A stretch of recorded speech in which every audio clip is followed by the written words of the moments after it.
J'ai vu ma belle-fille humilier notre jardinier et, à cet instant, j'ai su qu'il était temps de lui donner une leçon qu'elle n'oublierait jamais.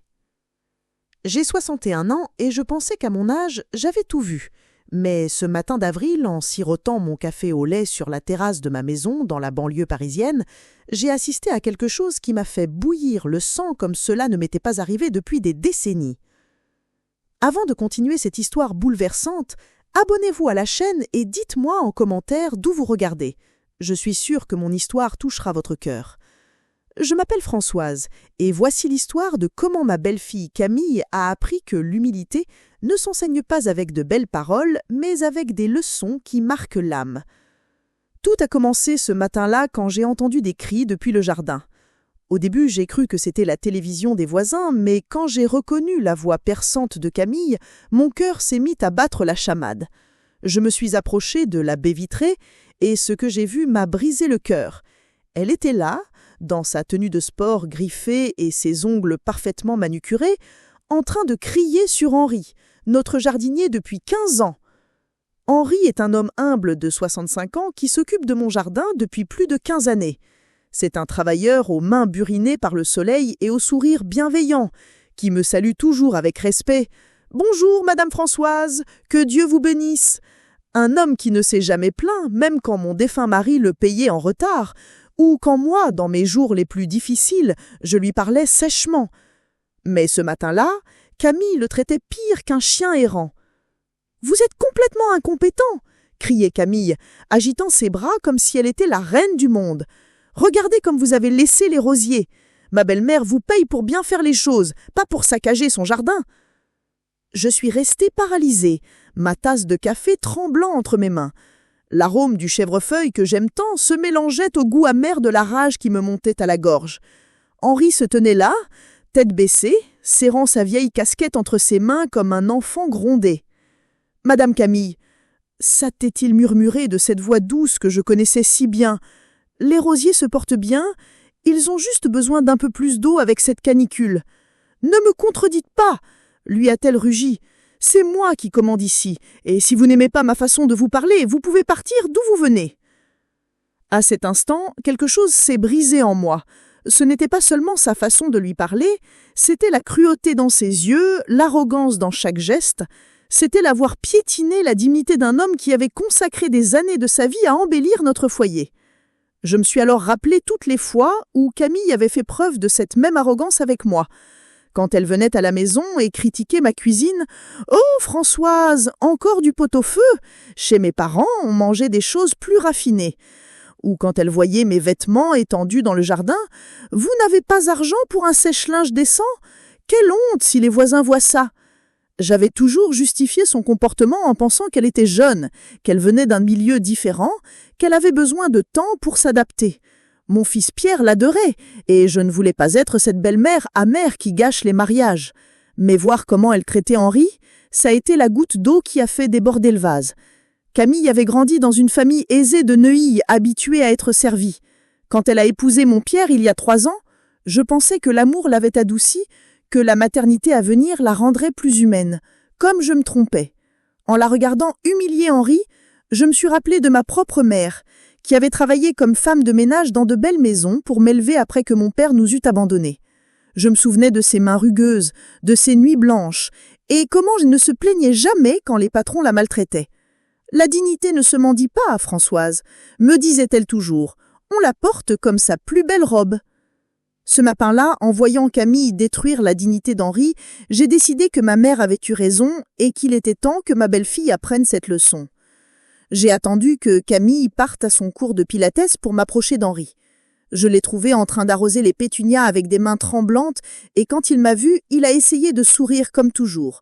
« Bonjour, Madame Françoise » m'a-t-il salué, mais sa voix sonnait éteinte. « Henri, lui ai-je dit en m'asseyant sur le banc en fer forgé sous le tilleul, « Venez ici, il faut qu'on parle. » Il s'est approché lentement, comme s'il craignait une autre réprimande. Mais quand il a vu les larmes dans mes yeux, son expression s'est adoucie. « Oh, Henri, pardonnez-moi » lui ai-je dit en prenant ses mains rugueuses dans mes miennes. « Pardonnez-moi de ne pas être sorti vous défendre quand cette femme vous manquait de respect. » Il a secoué la tête avec cette humilité qui l'a toujours caractérisé. « Ne vous inquiétez pas, Madame Françoise, j'ai l'habitude, j'ai travaillé dans beaucoup de maisons et j'ai tout vu.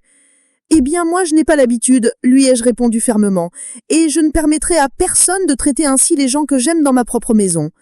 Cet après-midi-là, après le départ d'Henri, je suis restée assise dans ma cuisine, entourée de l'arôme de bourguignon que je préparais pour le dîner, en planifiant ma stratégie. Il fallait que Camille comprenne ce que ça fait d'être de l'autre côté, mais je devais être intelligente. Je ne pouvais pas simplement lui crier dessus comme elle l'avait fait avec Henri, car cela m'aurait rendu semblable à ce que je critiquais. J'ai appelé ma sœur Marguerite, qui vit à Lyon et a toujours été ma conseillère dans les moments difficiles. Françoise, m'a-t-elle dit après avoir écouté toute l'histoire, cette petite a besoin d'une leçon d'humilité, mais fais attention de ne pas blécher Pierre dans le processus. Elle avait raison. Mon fils adorait Camille et même si son comportement me faisait mal, je ne voulais pas détruire son mariage. Mais je ne pouvais pas non plus rester les bras croisés. Ce soir-là, en préparant la tarte tatin que Pierre aime tant, l'idée parfaite m'est venue. Je me suis rappelé que Camille se vantait toujours de ses talents culinaires, de comment elle avait appris la vraie cuisine française dans son école de commerce. Elle critiquait toujours mes plats traditionnels bourgeois, disant qu'ils étaient trop lourds ou pas assez raffinés. Et si je lui donnais l'occasion de montrer tout ce qu'elle sait, pensais-je avec un sourire malicieux. Le lendemain, quand Camille est rentrée de son travail dans cette boutique chic de Champs-Élysées, je l'attendais au salon avec une proposition qu'elle ne pourrait pas refuser. Camille, lui ai-je dit avec mon sourire le plus doux, j'ai une proposition qui va sûrement te plaire. Elle s'est assise sur le canapé avec cet air de supériorité que je connaissais si bien, croisant les jambes et me regardant comme si j'étais une enfant qui avait besoin de son attention. De quoi s'agit-il, Françoise ? M'a-t-elle demandé en utilisant ce ton condescendant que j'irritais. Tu sais que j'ai toujours admiré ton élégance et ton bon goût. Commençais-je sentant les mots sortir doux comme le miel, mais avec des intentions tranchantes comme un couteau. Et j'ai pensé qu'il serait merveilleux que tu organises un dîner pour la famille de Pierre. Quelque chose de sophistiqué, comme tu sais si bien le faire.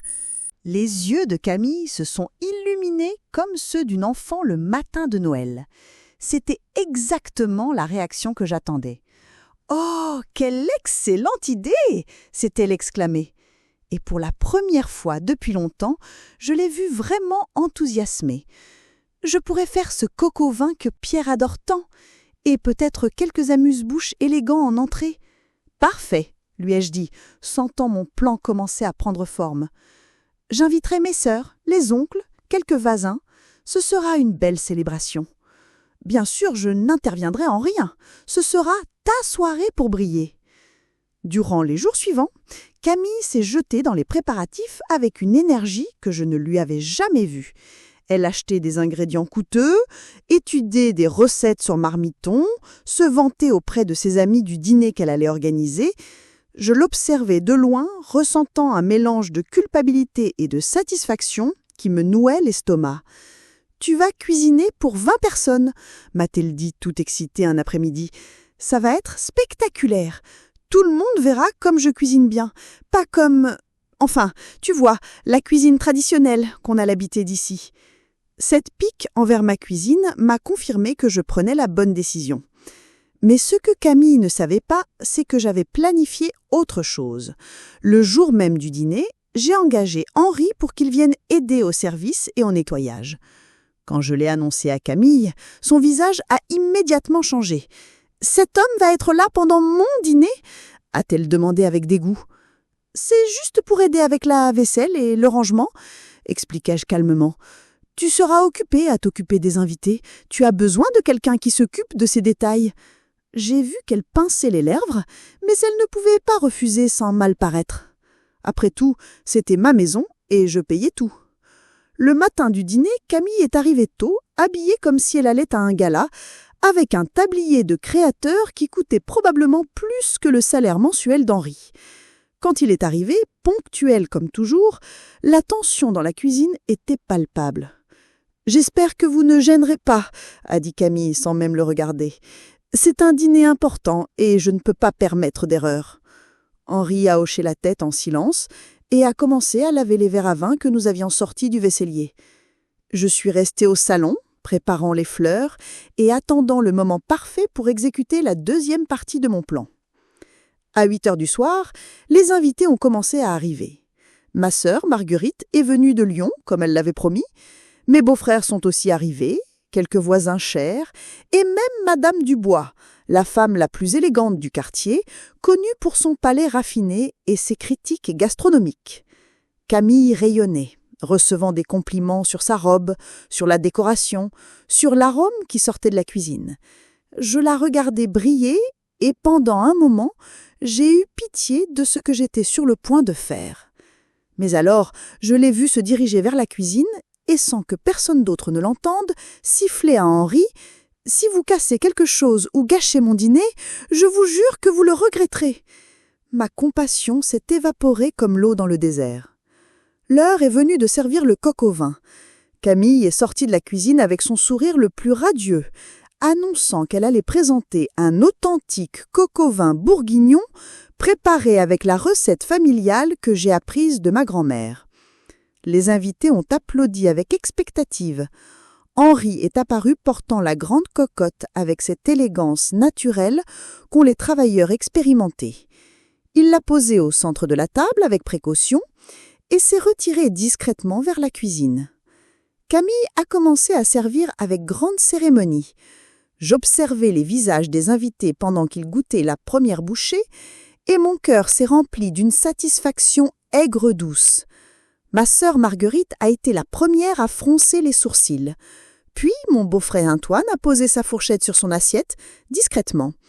Madame Dubois a mâchoie lentement et j'ai vu dans ses yeux cette expression que je connaissais si bien, la déception polie qui ne veut pas blesser. Le coq au vin était trop salé. Mais pas seulement, la viande était dure, le vin avait un goût âcre, et la saveur générale, eh bien, c'était mauvais, très mauvais. « C'est délicieux !» a menti mon cousin Édouard, mais son visage disait le contraire. Camille, qui attendait des éloges, a commencé à remarquer les regards gênés et les assiettes qui se remplissaient lentement. Son sourire parfait a commencé à se fissurer, comme de la vieille peinture. « Tout va bien ?» a-t-elle demandé d'une voix tremblante. C'est alors que j'ai décidé d'agir.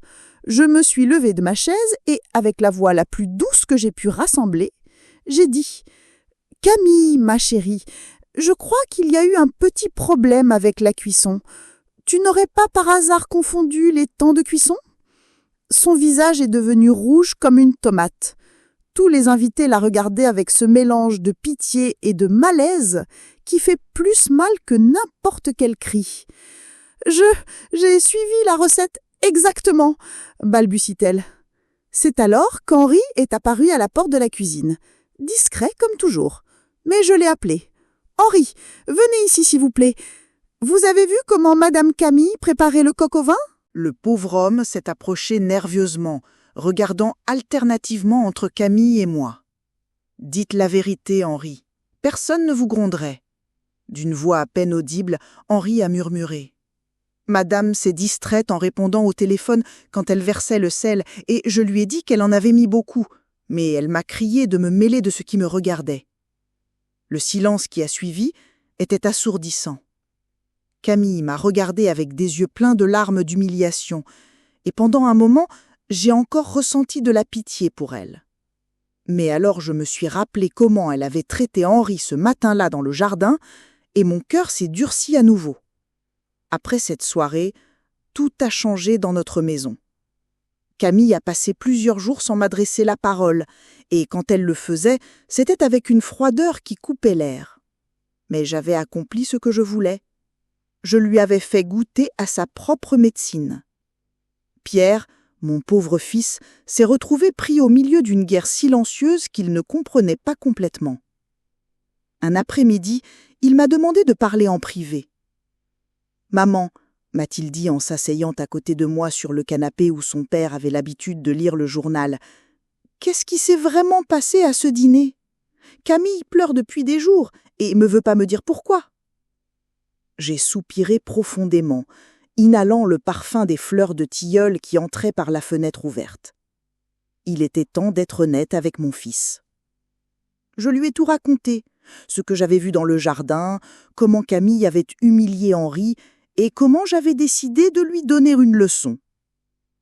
Pierre m'a écouté en silence, avec cette expression sérieuse qu'il avait depuis enfant, quand quelque chose l'inquiétait profondément. « Maman, m'a-t-il dit en finissant, je comprends pourquoi tu l'as fait, mais tu ne crois pas qu'il y avait d'autres façons de gérer ça ? » Il avait raison, bien sûr.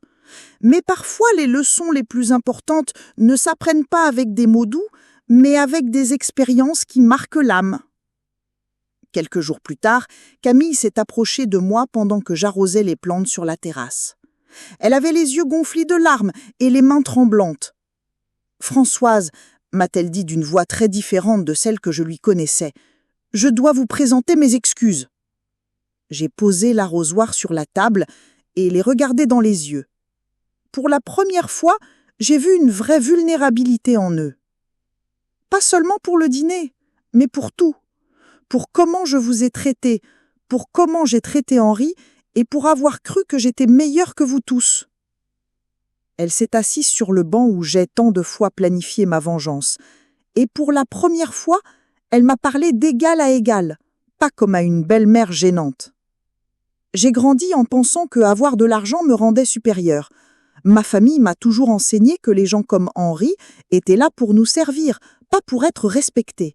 Mais cette soirée-là, voyant comment tout le monde me regardait avec pitié, j'ai compris ce que ça fait d'être de l'autre côté. Je me suis assise à côté d'elle, et pour la première fois en 3 ans, nous avons eu une vraie conversation. « Camille, » lui ai-je dit en prenant sa main, « nous faisons tous des erreurs. L'important, c'est d'en tirer des leçons et de devenir de meilleures personnes. » Le lendemain, Camille a été la première à sortir saluer Henri quand il est arrivé au travail. Elle lui a présenté ses excuses les larmes aux yeux, et depuis, elle le traite toujours avec le respect qu'il mérite. Maintenant, 6 mois plus tard, alors que j'écris cette histoire assise dans mon beau jardin qu'Henri soigne tant avec amour, je peux dire que mon plan a bien fonctionné que je l'espérais. Non seulement Camille a appris l'humilité, mais notre relation s'est renforcée d'une manière que je n'aurais jamais imaginée.